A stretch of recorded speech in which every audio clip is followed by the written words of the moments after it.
Hello दोस्तों, कैसे हैं आप? सब ठीक होंगे। देखिए, वर्णमाला का आज मेरा ये तीसरा वीडियो है जिसमें मैं 2 वीडियो आपको दे चुका हूँ और आज का जो तीसरा वीडियो है इसमें आज हम लोग आप लोगों को जो है व्यंजन के बारे में बताएंगे। व्यंजन क्या है, व्यंजन किसे कहते हैं। चलिए हम लोग शुरुआत करते हैं।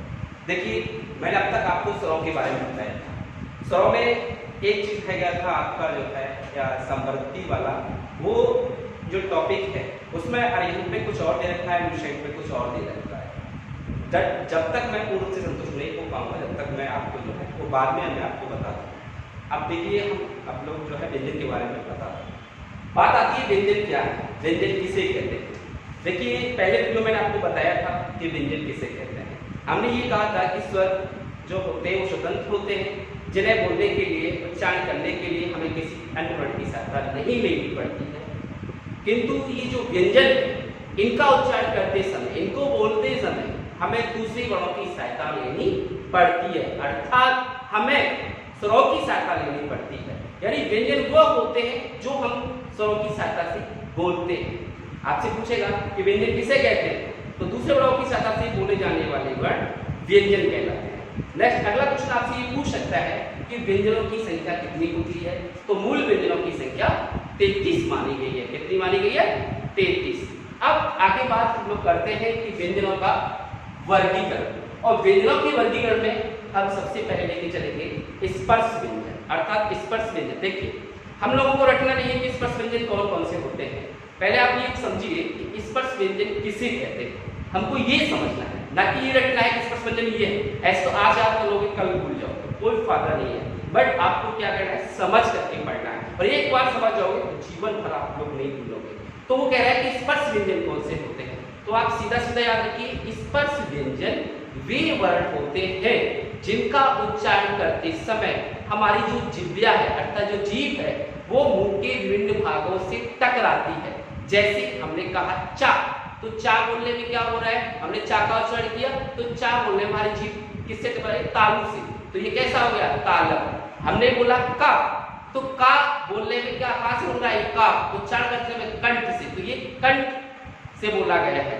तो क्या हो रहा है? स्पर्श, यानी जीभ किसको स्पर्श कर रही है, अर्थात इसलिए इनको स्पर्श व्यंजन कहते हैं। अर्थात स्पर्श व्यंजन वे व्यंजन होते हैं जिनका उच्चारण करते समय हमारे मुंह में क्या होता है, जो जीभ है वो इन भागों से टकराती है। इनकी जो संख्या होती है, स्पर्श व्यंजनों की संख्या कितनी होती है, तो 25 होती है। आपसे पूछा जाएगा भाई स्पर्श व्यंजन की संख्या 25 होती है, बट वर्ग कितने होते हैं, तो 5 होते हैं, क्योंकि एक वर्ग में संख्या कितनी है? 5, तो इसलिए 5 गुणा 5 कितना हो जाएगा? 25। तो वर्ग 5 और वर्गों की संख्या कितनी? 25 है। एक चीज आप ध्यान रखिए कि हम स्पर्श व्यंजनों, अर्थात ये जो स्पर्श व्यंजन है इन्हीं को हम वर्गीय व्यंजन कहते हैं। इसलिए वर्गीय व्यंजन क्यों कह रहे हैं, क्योंकि इनको वर्गों में रखा गया है, का वर्ग, चा वर्ग, ता वर्ग, ता वर्ग, पा वर्ग। तो इन्हीं को हम एक और नाम दिया जाता है उदित व्यंजन। तो आज से याद रखो ना हमेशा कि स्पर्श व्यंजन को ही हम वर्गीय व्यंजन कहते हैं और इन्हीं को हम उदित व्यंजन कहते हैं। आपको ये बुकों में नहीं मिलेगा, बट जैसे यूपी प्लस सी की परीक्षा कराती है, अन्य जो परीक्षा कराती है, उसमें जो क्वेश्चन पूछे जाते हैं मैं उनको कलेक्ट कर लेता हूँ और इसमें डाल देता हूँ। तो इसलिए ध्यान रखना, स्पर्श व्यंजनों को हम क्या कहते हैं? उदित व्यंजन, और तीसरा नाम क्या है? वर्गीय व्यंजन। अब थोड़ा सा आप लोग ध्यान दीजिए कि हमने वर्ग कितने बताए? 5। तो कौन कौन सी? का, चा वर्ग, ता वर्ग, ता वर्ग और पा वर्ग। इनको याद करने की जरूरत नहीं है, इनमें से कौन सा स्पर्श व्यंजन है, आप बस मात्र 4 याद रखिए, का, चा, टा, ता, पा। इसके आगे 4 लिख दीजिए आप, हमको पता है का के आगे क्या आता है? खा, गा, खा, या। तो इस प्रकार से क्या करोगे आप? चा के आगे छा, जा, झा, सिर्फ 4 हमको आगे बढ़ाना है, अपने आप ही ये सीधा मां आ जाएगा। अगर आप का लिखोगे तो सीधा मां पे आ जाओगे। तो ये टोटल कितना हुआ? 25 हुआ। इसमें एक चीज और आप लोग याद रखिए, स्पर्श व्यंजनों में दे देगा, कोई भी दे सकता है। पा दे दिया उसने, पूछेगा कि ये जो पा का उच्चारण स्थान बताइए, तो सीधा सीधा आप लोग याद रखिए कि ये जो पांचों है, का से लेकर या तक, तो ये पांचों जो का वर्ग में आते हैं, ये पांचों वर्ण हमारे कहां से बोले जाते हैं? कंठ से बोले जाते हैं। बोलिए कब? का यहीं से बोल रहा है, हमने बोला खा, खा भी यहीं से बोल रहा है। तो इसलिए ये पांचों वर्ण कौन से हैं? कंठ से बोले जा रहे हैं, इसलिए कंठे वर्ण है। इसके बाद हमने बोला चा, चा, चा किससे बोल रहा है? तालु से। छा किससे बोल रहा है? तालु से। तो ये पांचों वर्ण हमारे कौन से? तालु से, जीभ तालु से छिपती है, इसलिए इन पांचों को हम क्या कहते हैं? तालव्य व्यंजन। क्वेश्चन पूछे कौन सा तालव्य व्यंजन है, तो आप याद रखिए चा, छा, जा, झा। तो इस प्रकार से अगला कौन सा है हमारा?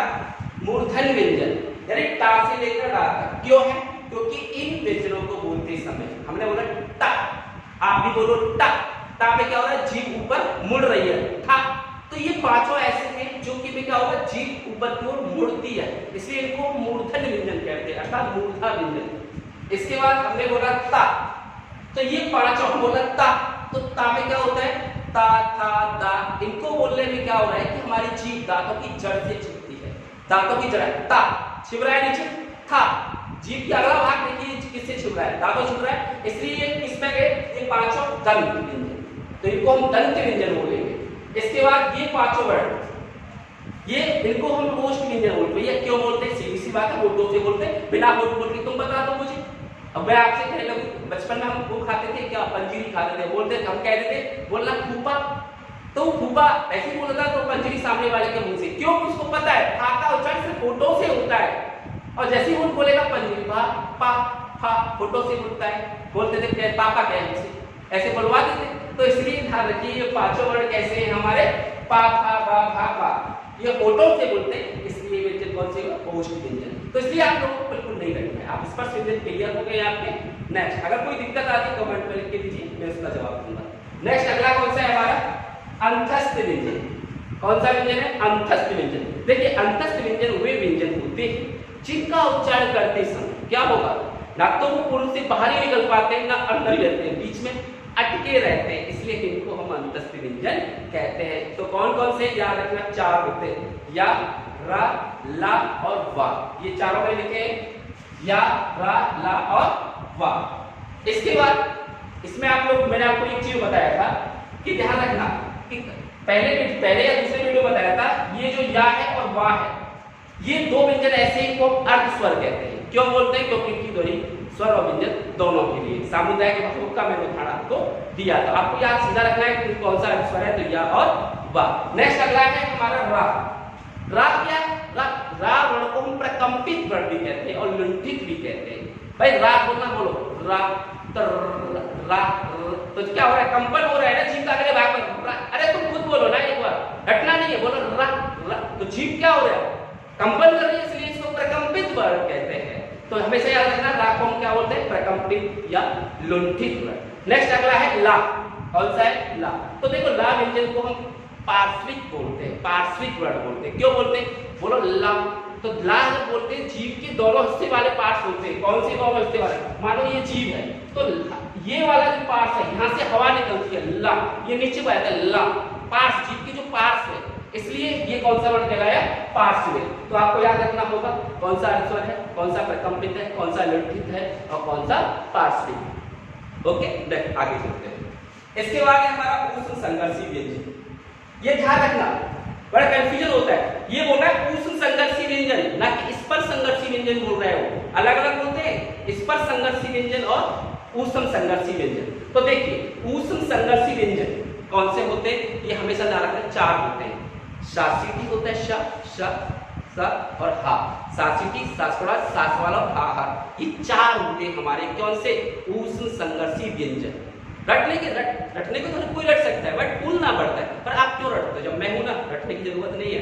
जैसे अब देखो, हमने इसको ऊष्म व्यंजन क्यों कहा, संघर्षी क्यों कहा? क्योंकि जैसे ही हम शा बोलते सा, तो क्या गैस निकल रही है, एक ऊष्मा निकलती है ना गरम गरम गले से। सा हम बोला हा हा, बोलो हा, तो गैस निकली हमें, तो ऊष्मा निकल रही है। इन वर्णों को बोलने में इसलिए इनको संघर्ष करना पड़ रहा है। ऊष्म संघर्षी व्यंजन चार होते हैं हमारे। कौन से होते हैं? यह मैंने आपको बता दिया। इसमें आप लोग ध्यान रखना, इसमें एक है हमारा हा। एक बार यूपी प्लस में ये पूछा गया था कि कौन सा स्वर यंत्रमुखी, यानी ये वाला जो है स्वर यंत्रमुखी वाला, ये पूछेगा तो आप कौन सा है? हा। तो हा कौन सा वर्ण है? स्वर यंत्रमुखी वर्ण है, आपको याद रखना होगा। कौन सा स्वर यंत्रमुखी है? हा है। इसके बाद ध्यान रखना, ये तीनों शा, शा, सा, इन तीनों को हम सकार बंधु के नाम से भी जानते हैं। एक बार क्वेश्चन आया था फिर से कौन सा व्यंजन सकार बंधु, बच्चों ने क्या किया, आदत की ली, नालंदा की ली, अरिहंत की ली, इलुशेंट की ली, किसी में नहीं मिला।